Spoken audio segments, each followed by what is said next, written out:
In this tutorial, I'll show you how to turn Google SafeSearch on or off in Google Chrome. Whether you want to filter explicit content from your search results or view unfiltered results, you can change the SafeSearch setting in just a few steps. To get started, open Google Chrome on your computer and go to Google Search. If you're not already signed in, sign in to your Google account to make sure your preference is saved across your devices.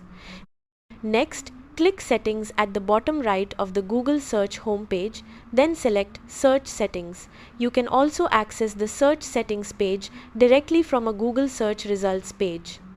On the Search Settings page, locate the SafeSearch section. Here you'll see the available filtering options.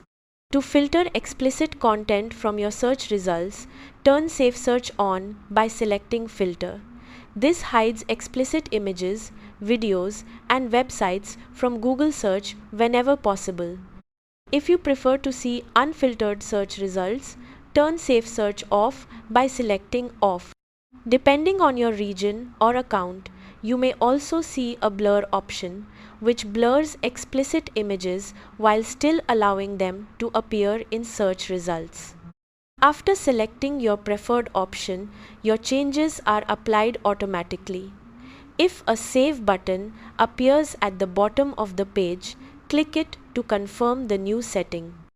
To make sure the change has taken effect, perform a Google search and verify that your results match the SafeSearch setting you selected. That's how to turn Google SafeSearch on or off in Google Chrome. Thanks for watching.